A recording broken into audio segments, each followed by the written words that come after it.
Philly continues to get rich. They got themselves Caleb Martin from Miami.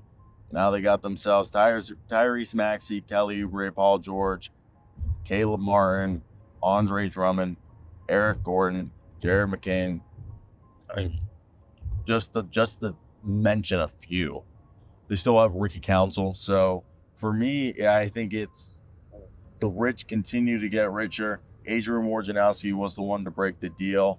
My coworker Michael Scotto was reported this morning that Caleb Martin was a guy that the Sixers were targeting.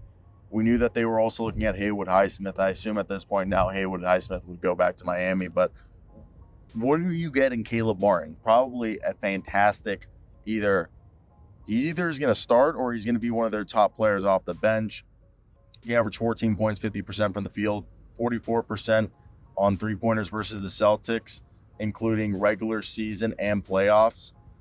Adrian Wojnarowski tweeted, and he's a guy that this past year was like a 10 points per game guy, and he can play shooting guard, small forward, and even small ball power forward.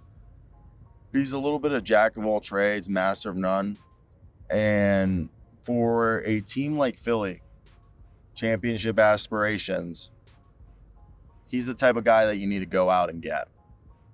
He's the type of guy that when you're at this point where you're trying to put together a team that can actually get out of the second round, you want to go ahead and get yourself a guy like Caleb Martin, who's been part of the Miami Heat after being undrafted out of Nevada to Charlotte, and then goes to Miami, breaks out.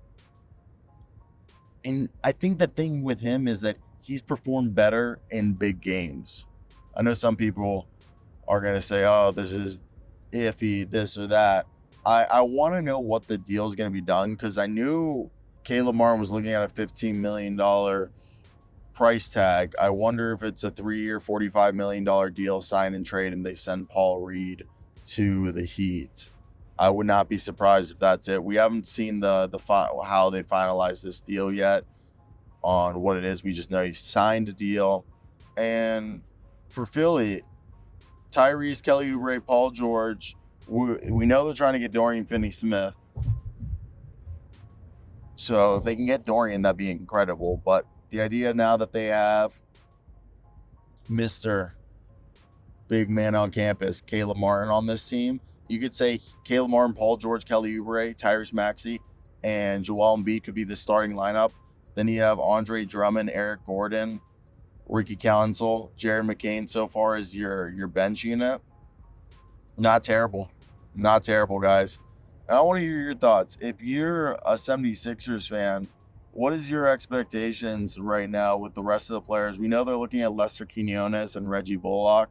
So if they can bring in those two guys, that even fortifies their bench even more, which I think would be absolutely fantastic and something that a team like Philadelphia would greatly benefit from. But yeah, I think Philly's doing a great job this offseason, and they're a team that I've already said has probably been arguably one of, if not are the winners of free agency, but they continue to go out and get good players. Caleb Martin's going to bring you some offense, going to bring you some defense and some grit. If they did do a signing trade and it's not for Paul Reed, there was rumors that they would sign and trade KJ Martin. So maybe a 3-year, $9 million deal for KJ Martin, and you send that to Miami. I don't know.